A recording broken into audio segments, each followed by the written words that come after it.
নমস্কার বন্ধুরা, কেমন আছেন সবাই? ঝড় বৃষ্টির আরও একটা দিনে আপনাদের সকলকে স্বাগত জানাই। আজকে হচ্ছে গিয়ে সোমবার, আর এখন ওই সকাল ৮টা মতন বাজে। আর কাল রাতে না আমাদের এখানে কিন্তু ভীষণই ঝড় হয়েছিল। মানে কাল ছিল রবিবার, রবিবার রাতে আমাদের এখানে ভীষণ ঝড় হয়। আর সোমবার দিন সকালে এই যে ঘরের অবস্থাটা অনেকটা এইরকম। দেখেন চারিদিকে একদম গাছপালা ভেঙে রয়েছে, আর বৃষ্টি কিন্তু এখনও অনবরত হয়ে যাচ্ছে। দেখেছেন চারিদিকে একদম মানে সব কিছু ভিজে একদম ভেঙে চুরে একাকার হয়ে গেছে। আর এই বড় গাছের ডাল পড়ে পড়ে না আমার যে খুব সুন্দর সুন্দর জবা ফুল গাছ ছিল তার উপর পড়েছে। আর গাছগুলো না ডাল একদমই ভেঙে গেছে, দেখতে পাচ্ছেন ওই যে সামনে রয়েছে ওইখানে কিন্তু আমার দুটো জবা ফুল গাছ আছে, আর গাছের উপর ডালগুলো না এমন করে পড়েছে আর গাছগুলো না প্রায় মরার মতনই হয়ে গেছে। তাই যে আমি রান্নাঘরে চলে এসেছি, আর রান্নাঘরে রান্না করছি, আর এদিকে কিন্তু ঝড়ও উঠে গেছে। এই দেখুন পুকুরের জল কিন্তু আজকে অনেকটাই বেশি, আর এখনও কিন্তু খুব দমকা দমকা হাওয়া হচ্ছে। দেখে নিশ্চয়ই বুঝতে পারছেন যে গাছগুলো না মানে হাওয়ায় একদম এপার থেকে ওপার নড়েই যাচ্ছে। তা এই যে দেখুন পুকুরের জল কতটা বেড়েছে, পুকুর কিন্তু একদম ভর্তি হয়ে গেছে। আর এখন কিন্তু পুকুরে মাছও হবে, আর সেই মাছ আমাদের দাদাভাই বেশ অনেক কটাই ধরেছে। সবটাই ভিডিওই দেখেছি, আপনারা ভিডিওটা দেখতে থাকুন। তা এই যে মানে বৃষ্টি হচ্ছে এদিকে, আর আমি এসেছিলাম না রান্নাঘরে সকালের টুকিটাকি কাজ করতে, আর এরই মাঝে কিন্তু ঝড় শুরু হয়ে গেছে। তাই ভাবলাম যে মানে বৃষ্টির মধ্যে রান্নাঘরে যেহেতু বসেই রয়েছি তাই রান্নাটা করে ফেলি, মানে সকালে যে ব্রেকফাস্ট করব সেটা বানিয়ে নিই। তাই সকালে আজকে আমি একটু পাস্তা বানাচ্ছি। আর সমস্ত মানে বেশিরভাগ মশলা কিন্তু আমার ওই ঘরেই রয়েছে। যেমন ওই ডিম, টমেটো টমেটো এইগুলো না ওই ঘরে ফ্রিজে রয়েছে, তো ওইগুলো না আর আনার সময় পাইনি। মানে আমি যেহেতু সকালে এই ঘরেই বাসন টাসন মাজতে এসেছি, সেই সময় মানে এসেই বৃষ্টিটা শুরু হয়ে গেছে, তাই জন্য যেতে পারিনি। তা এই ঘরে যে সমস্ত জিনিস রয়েছে সেই সব দিয়েই কিন্তু আমি পাস্তাটা বানিয়ে নিচ্ছি। তো সবার প্রথম পাস্তাটা আমি সিদ্ধ করে নিয়েছি, আর এইবারে কড়াইতে কিন্তু বেশ অনেকটা সাদা তেল দিয়ে তার ভেতরে আদা আর রসুন কুচিটা আমি একটু ভেজে নিয়েছি। আদা আর রসুন কুচিটা একটু ভাজা ভাজা হয়ে গেলে তারপর কিন্তু আমি কুচিয়ে রাখা পেঁয়াজটা দিয়ে দিয়েছি। এবার কিছুটা লবণ দিয়ে পেঁয়াজটাকে কিন্তু বেশ লাল লাল করে ভেজে নিতে হবে। এখানে দেখুন পেঁয়াজটা বেশ সুন্দর ভাজা হয়ে গেছে। আর এইবারে আমি কিছু গুঁড়ো মশলা দিয়ে দেবো, যেগুলো না এই ঘরেই ছিল। যেমন দিয়ে দিলাম কিছুটা ধনে গুঁড়ো, কিছুটা শুকনো লঙ্কার গুঁড়ো, আর কিছুটা পরিমাণে হলুদ গুঁড়ো। আর দিয়ে দিচ্ছি একটুখানি গোলমরিচ গুঁড়ো। আর দিয়ে দিলাম একটা কাঁচা লঙ্কা কুচি করে। লঙ্কা আর বেশি দিচ্ছি না, কারণ যেহেতু শিনু খাবে সেই জন্য ঝালটা একটু কমই দিয়েছি। এবার সমস্ত মশলা খুব ভালো করে মিশিয়ে নিয়ে এই মশলাটাকে একটু কষিয়ে নিতে হবে। আর আপনারা যখন টমেটো দেবেন না তখন টমেটোটা এই সময় দিয়ে দেবেন, মানে টমেটোটা খুব ভালো করে একটু ভেজে তারপরে কিন্তু এরকম পাস্তাটা দিয়ে দিতে হবে। এখানে যে দেখুন এবার আমি পাস্তা দিয়ে দিয়েছি, মানে যে পাস্তাটা আমি সিদ্ধ করে রেখেছিলাম। এইবারে আর কোনোই কাজ নেই, শুধু খুব ভালো করে একটু মিশিয়ে নিয়ে আর কিছুটা টাইম একটু ভাজা ভাজা করে নেব। যেহেতু আর কোনো কিছুই এখানে নেই, মানে টমেটো সস ফস কোনো কিছুই এখানে নেই, সেই জন্য এরকম করেই বানাচ্ছি। নর্মালি এরকম বানিয়েও না পাস্তাটা কিন্তু বেশ সুন্দর খেতে হয়েছিল, মানে আজকে একটা অন্যরকম টেস্ট লাগছিল। তো এখানে দেখুন আমি কিছুটা টাইম মানে এই পাস্তাটাকে খুব ভালো করে ভেজে নিয়েছি, আর এটা কিন্তু প্রায় ভাজা হয়ে এসছে। আর এইবারেই ওপর থেকে ছড়িয়ে দেবো আর একটু পরিমাণে গোলমরিচ গুঁড়ো, আর দিয়ে দেবো না 1 প্যাকেট পরিমাণে ম্যাগি মশলা। এই ম্যাগি মশলাটা এক্সট্রা করে আমার কেনা থাকে ঘরে সব সময়, সেই মশলাটাই 1 প্যাকেট কিন্তু মানে 1 প্যাকেট ছিঁড়ে আমি দিয়ে দিলাম। এই ম্যাগি মশলাটা দেওয়ার জন্যই না পাস্তাটা কিন্তু ভীষণই টেস্টি হয়েছিল। শিনু বলছিল মা খুব ভালো লাগছে আজকে পাস্তা খেতে, মানে যেটা অন্যরকম টেস্ট লাগছিল।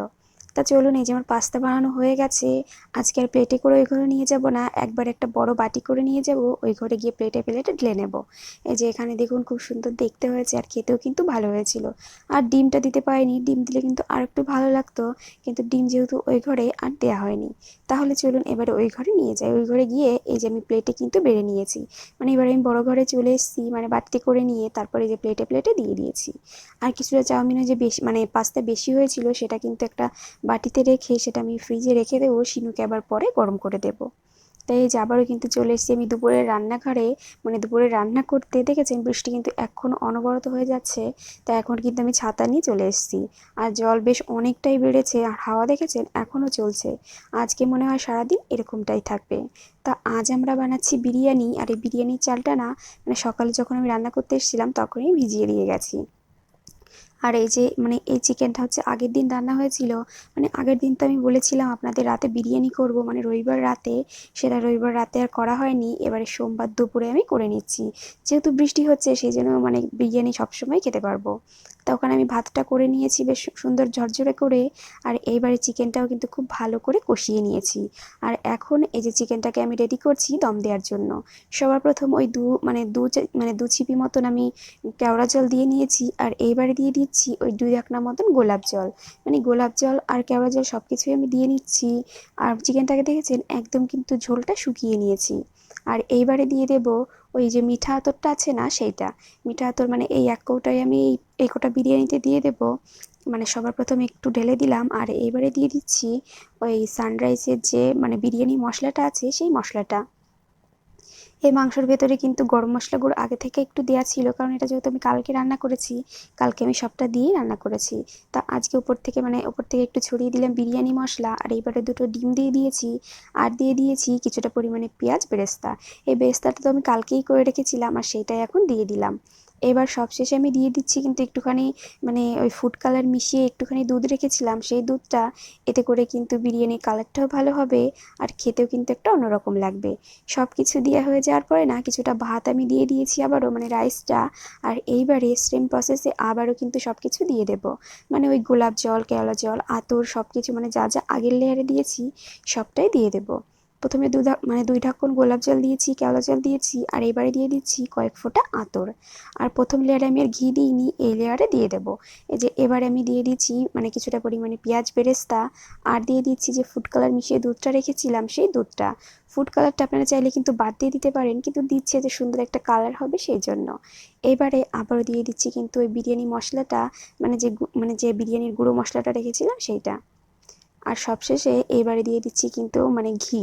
এই ঘিটা দিলে কিন্তু বিরিয়ানির টেস্টটা ভীষণই ভালো হয়। অনেকে আছে ঘি খায় না, কিন্তু ঘি দিলে বিরিয়ানি বিরিয়ানির মূল উপাদানই হচ্ছে ঘি। ঘিটা সব খুব ভালো করে দিয়ে দিয়েছি। এবার কিন্তু আবারও রাইসটা সাজিয়ে দিলাম। আর সেম প্রসেসে আগেরটা যেমন করে করেছি, এই লেয়ারটাও কিন্তু সেমভাবে আমি সাজিয়ে নিয়েছি। ওই ঘি, গোলাপ জল, কেওড়া জল, গরম মশলা সব কিছু দিয়ে আর কি। তো চলুন, এখানে কিন্তু আমার বিরিয়ানি পুরোপুরি রেডি হয়ে গেছে দমে ওঠার জন্য। তাই যে ঢাকা দিয়ে দিয়েছি, আর আমি কিন্তু দমে বসিয়েও দিয়েছি। সবার প্রথম গ্যাসটা একদম হাই করে আমি 1 মিনিট রাখবো। আর তারপর কিন্তু একদম লো করে আরও 3 মিনিট মতন রাখবো। আর তারপরে কিন্তু আমি এর নিচে তাওয়া দিয়ে দেবো। তাওয়া দিয়ে তারপরে যতটা সময় থাকবে ওরকম তাওয়ার পরেই দম হবে। বিরিয়ানির দমটা খুব ভালো হলে না, বিরিয়ানির টেস্টও খুব ভালো হয়। যে শিনু সকাল থেকে বায়না করছে যে বাইরে আসবে, কারণ বাইরে এখন যেহেতু বৃষ্টি হচ্ছে, বাইরে এসে জল ধরবে, সেই জন্যই বায়না করছে। আর সকাল থেকে যেহেতু ঘরবন্দি হয়ে রয়েছে না, ওর একটু বিরক্তই লাগছে। তাই ভাবলাম যে আমি যেহেতু রান্নাঘরে রয়েছি, তাই ওকে ডেকে নিলাম। আর এখানে দেখুন বড় একটা ছাতা মাথায় দিয়ে চলে এসছে। তা বৃষ্টিটা একটু থামতে আমি কিন্তু ওকে নিয়ে একটুখানি লনের ওদিকে গিয়েছি, কারণ লনের ওদিকে কিন্তু অনেকটা জল হয়ে গেছে বৃষ্টির কারণে। আর শুধু বৃষ্টি বলবো না, এখন যেহেতু জোয়ার রয়েছে, সেই জোয়ারের কারণে কিন্তু জোয়ারের জল যেহেতু বাংলোয় উঠে যায়, সেই কারণে দেখেছেন এখান থেকে কিন্তু অনেকটা জল জমে গেছে। এইগুলো না সব জোয়ারের জল আর বৃষ্টির জল দুটো মিশেই হয়েছে। একটু পরে যখন ভাটা নেমে যাবে, তখন কিন্তু এই জলটা চলে যাবে। 1 থেকে 2 ঘন্টা মতন থাকবে, তারপরে কিন্তু পুরো জলটা নেমে যাবে। আর এখানে জলের ভেতরে এসে দেখুন কি আনন্দটা না পাচ্ছে। যেহেতু সকাল থেকে ঘরে রয়েছে না, ও একদম বিরক্ত হয়ে গেছে। দেখেছেন এখানে কত জল হয়েছে। আর বৃষ্টি যদি এখনও আরও হয়, তাহলে কিন্তু এখানে আরও অনেকটা জল বেড়ে যাবে। আসলে কি বলুন তো, এখানে যে ড্রেনগুলো না রয়েছে, এই ড্রেনের জন্য না জলটা পাস হতে পারছে, ড্রেনের ভিতরে পাতা ফাতা আটকে গেছে, আর জলটা যেতে পারছে না, সেই কারণে কিন্তু জল অনেকটা বেড়ে গেছে। আবার ড্রেনগুলো না যখন পরিষ্কার করে দেবে, তখন কিন্তু পুরো জলটাই নেমে যাবে। তাই যে দেখুন, চলুন সামনের থেকে একটু ঘুরিয়ে নিয়ে আসি, কারণ সামনের দিকে কিন্তু আরও অনেকটা জল বেড়েছে, গেটের সামনের দিকে। এখানটা একটু কম জল রয়েছে, আর সামনের দিকে কিন্তু আরও অনেক জল হয়েছে। তা এরকম মাঝে মাঝে বৃষ্টি হয়ে যখন জল বাঁধে না, তখন আমাদের কিন্তু বেশ ভালো লাগে। অনেকটাই বন্যার মতো বন্যা হলে যেমনটা হয়, সেই বন্যার মতোই কিন্তু লাগে। আমার বেশ ভালো লাগে এরকম জলের ভিতর দিয়ে হেঁটে বেড়াতে। আর শিনুকে কি করে আটকাই বলুন। শিনু তো আসার জন্য একদম ব্যস্ত। আর এখানে এসেছে না, এখান থেকে আর যেতেই চাইছিল না, শুধু ও চাইছিল এরকম করে জলের ভিতর নাচ করবে। সবার প্রথম প্রথম ভেজে নিতে জামাটাকে গুটিয়ে নিয়েছে, কিন্তু এরপর দেখবেন যে ভিজে পুরো একাকার হয়ে গেছে। ঘরে গিয়ে ওকে কিন্তু স্নান করিয়ে তারপরে আমি ঘরে নিয়ে গেছি। আর ওদিকে কিন্তু আমার বিরিয়ানিটা দম হচ্ছে, মানে একদম আঁচটা কমিয়ে তাওয়ার পর বসিয়ে দিয়ে এসেছি। এবারে কিন্তু কিছুটা টাইম দম হলে তবে কিন্তু বিরিয়ানি টেস্ট লাগবে। আর এই যে দেখুন, আম গাছে বেশ অনেক আমই হয়েছিল, কিন্তু এই ঝড়ের কারণে কিন্তু অনেক আম পড়েও গিয়েছে। যাই হোক, যা আছে এখন সে কটাই মানে সবাই এখন খাবে আর কি। আর এই যে এদিকে দেখেছেন গেটের দিকে কতটা জল বেড়েছে, মানে গেটের মুখেই বেশি জলটা হয়, মানে এদিকে একটু নিচু মতন এই জায়গা দিয়ে বেশি মানে জলটা হয় আর কি। দেখুন, এখানে যদি মানে আরও আজকে সারাদিন সারা রাত বৃষ্টি হয়, কাল কিন্তু এখান দিয়ে সব হাঁটুর উপরে জল থাকবে। এখন কম রয়েছে কিন্তু কাল অনেক বেশি হয়ে যাবে। তারপরে কিন্তু এই যে সন্ধ্যা নাগাদ একটু পুকুরের পাড়টায় আমি এসেছি। আর এই দেখুন, যেখানে আমরা বসে মাছ ধরতাম সেই জায়গা কিন্তু এখন একদম জলে ডুবে রয়েছে। দেখেছেন চারিদিকে কিন্তু একদম জল হয়ে গেছে। আর না, এই যে ড্রেনের মুখ আর মানে পুকুরের মুখটা কিন্তু এইখানে এই যে মিলেছে, সেই কারণে কিন্তু এইখান থেকে সব মাছ এই ড্রেনের ভেতর দিয়ে মানে গঙ্গায় ওদিকে চলে যায়, মানে নদীতে ওদিকে চলে যায় আর কি। তা আপনাদের দাদা ভাই এখানে কিন্তু গোটা বাঁশ কেটে এরকম করে পুঁতে দিয়েছে, যাতে করে মাছগুলো না মানে মানে মানে একদম সরলেই না যেতে পারে। আর এই যে এখানে কিন্তু একটা জালও পেতে দিয়েছে। আপনাদের দাদা ভাই যেহেতু মাছ ধরতে খুব ভালোবাসে, সেই কারণে কিন্তু ওই প্রস্তুতিগুলো না করেছে।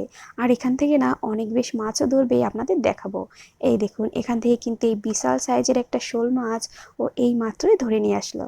দেখেছেন কিরকম সাইজ, মানে অনেক বড় বড় আর কি। এইগুলো না প্রায় ওই 1.5 কিলো মতন ওয়েট হয়ে যাবে, সেরকম বড় বড় সাইজের শোল মাছ।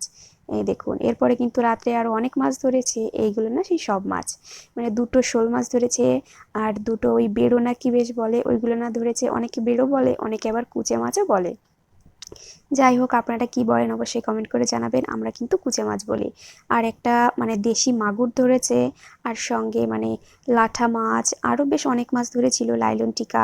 সেগুলো আর পরে ভিডিও আমি করিনি, মানে এরপরে কিন্তু বড় বড় লাইলন টিকা ধরেছিল, আরও মানে আরও একটা শোল মাছ ধরেছিল, মানে রাত্রে আরও অনেক মাছ ধরেছে, সেইগুলো আর ভিডিও করিনি।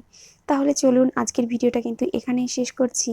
তা আজকের এই সুন্দর ভিডিও আপনাদের কেমন লাগলো অবশ্যই করে কিন্তু কমেন্ট করে জানাবেন। আর ভালো লাগলে না একটা লাইক করে দেবেন। সবাই ভালো থাকবেন, সুস্থ থাকবেন। নমস্কার।